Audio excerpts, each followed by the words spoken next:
So hello you what's up guys, welcome to the my another video. आज हम करने जा रहे हैं प्रश्नावली 1.4 का प्रश्न तो जो कि हमें निम्न कुछ इस प्रकार से दिया गया है कि ऊपर दिए गए प्रश्न में उन परमेय संख्याओं के दशमलव प्रसार को लिखे जो शांत है। ठीक है दोस्तों, पहला पॉइंट हमें कुछ इस प्रकार से दिया गया है कि 13/3125। ठीक है दोस्तों, देख सकते हैं दोस्तों ऊपर क्या है, ऊपर होता है अंश। ठीक है दोस्तों, और नीचे हर। ठीक है दोस्तों, अब हमें हर का अभाज्य गुणनखंड करना है। ठीक है दोस्तों, जिसकी तैयारी मैंने यहाँ पे कर दी है। ठीक है दोस्तों, तो पहले करते हैं हम 3125 का अभाज्य गुणनखंड। ठीक है दोस्तों, तो चलिए शुरू करते हैं। तो मैंने कुछ इस प्रकार से डाल दिया है 13/3125 बराबर इसका अभाज्य गुणनखंड। ठीक है दोस्तों, तो करते हैं पहले। ये 5 से जाएगा, इकाई अंक 5 है तो 5 से जाएगा, तो ये होगा 5 के 30। ठीक है दोस्तों, एक हाथ से बचेगा, एक हाथ से हम इस वाले 2 को देंगे तो बनेगा 12, ये होगा 2। ठीक है दोस्तों, फिर 2 बचेगा, ये बनेगा 5। ठीक है दोस्तों, फिर 5 से जाएगा, ये होगा 5 एकम 5। ठीक है दोस्तों, ये होगा 25। ठीक है दोस्तों, फिर 5 से जाएगा, ये होगा 25। ठीक है दोस्तों, फिर 5 से जाएगा, ये होगा 5 एकम 5 5 25 और 5 एकम 5। ठीक है दोस्तों, ये मैंने पिछली वाली वीडियो में कर दिया था। ठीक है दोस्तों, जी का हमारे पास 1.4 का प्रश्न 1 का प्रथम पाठ था। ठीक है दोस्तों, उसमें हमने ये कर रखा है। ठीक है दोस्तों, तो मैंने कुछ इस प्रकार से लिख दिया है इसके अभाज्य गुणनखंड बराबर। ठीक है दोस्तों, अब क्या करना है मैं आपको आगे जाके बताता हूँ, तो चलिए करते हैं। अब दोस्तों हमें करना क्या है, अब हमें इसे जो हमारे पास 3125 था, अब उसे हमें अभाज्य गुणनखंड के रूप में लिखना होगा। ठीक है दोस्तों, पहले लिखता हूँ मैं 13 को 13 लिखता हूँ।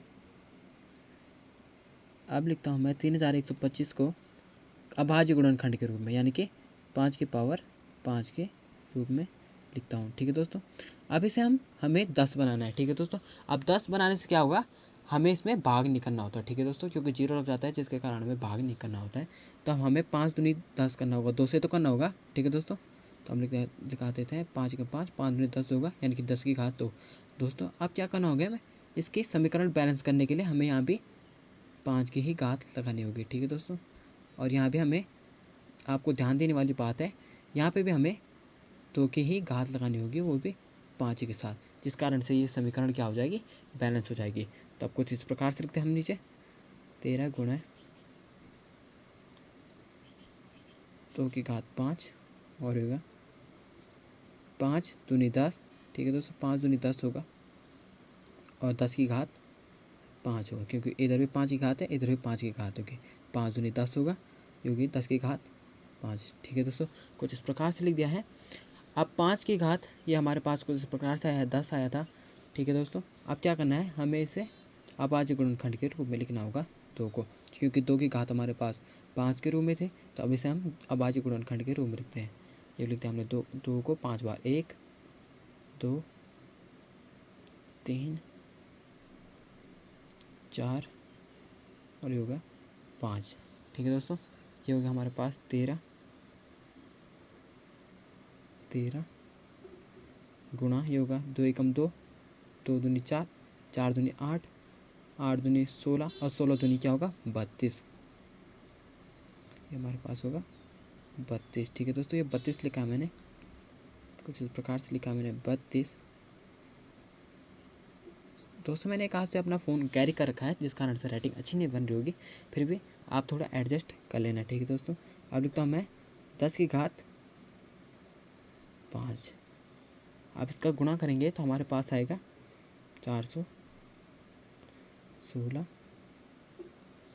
ओके, अब क्या लिखना हमने, यहाँ लिखेंगे 1 और हमारे पास 10 की घात हमारे पास 5 है, तो हम इसे 5 जीरो से रिप्रेजेंट कर सकते हैं। तो होगा 1 2 3 4 और होगा 5। हमने कुछ इस प्रकार से इसे कर दिया है। अब मैं आपको एक छोटी सी बात आगे बताने वाला हूँ, तो चलिए हम दूसरे वाले पेज में चलते हैं। तो दोस्तों मैं आपको एक बात बताना चाहूँगा, क्योंकि हमने 13 गुणा 32 किया तो हमारे पास 416 आया। ठीक है दोस्तों, उसके बाद 10 की घात 5 थी, तो हमने 1 लिखा और बाकी 5 जीरो को हमने 5 से रिप्रेजेंट कर दिया था।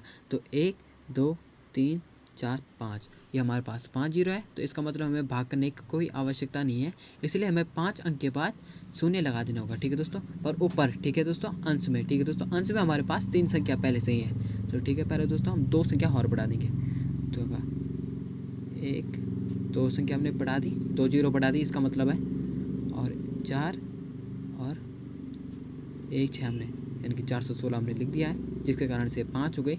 और नीचे से लिख दिया हमने उसी प्रकार से 1 2 3 4 और 5, ठीक है दोस्तों। अब ऊपर क्या करना होगा, ऊपर में 5 संख्या बाद जीरो लगाना होगा, ठीक है दोस्तों। हमने जीरो लगा दिया, उसके बाद शून्य, ठीक है दोस्तों। अब कुछ इस प्रकार से हमारे पास ये सॉल्व हो चुका है,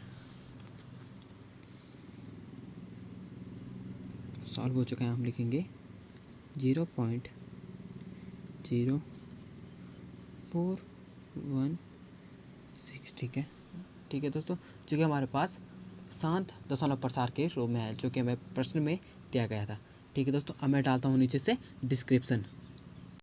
तो दोस्तों मैंने कुछ इस प्रकार से डाल दिया है डिस्क्रिप्शन कि 13/3125 का दशमलव प्रसार बराबर 0.00146, ठीक है दोस्तों। आप कहेंगे कि आपने 5 संख्या के बाद जीरो लगाने को कहा था, नहीं दोस्तों, पॉइंट लगाने को, यानी कि शून्य लगाने को कहा था, क्या बोलते से, दशमलव लगाने को कहा था, ठीक है दोस्तों। सॉरी दोस्तों, बोलने में थोड़ी मिस्टेक हो जाती है कभी कभी। आप कहेंगे कि सर आपने कहा था कि 5 संख्याओं के बाद आपको पॉइंट लगाना था, पर आपने तो जीरो लगा दिया है, तो दोस्तों इसमें कोई बड़ी बात नहीं है, आप अपने मन से शून्य लगा सकते हो, ठीक है दोस्तों। तो मैंने कुछ इस प्रकार से सवाल सॉल्व कर दिया है। आई होप आपको वीडियो पसंद आई होगी। मिलते हैं कुछ इस प्रकार की नई वीडियो में, तब तक के लिए धन्यवाद।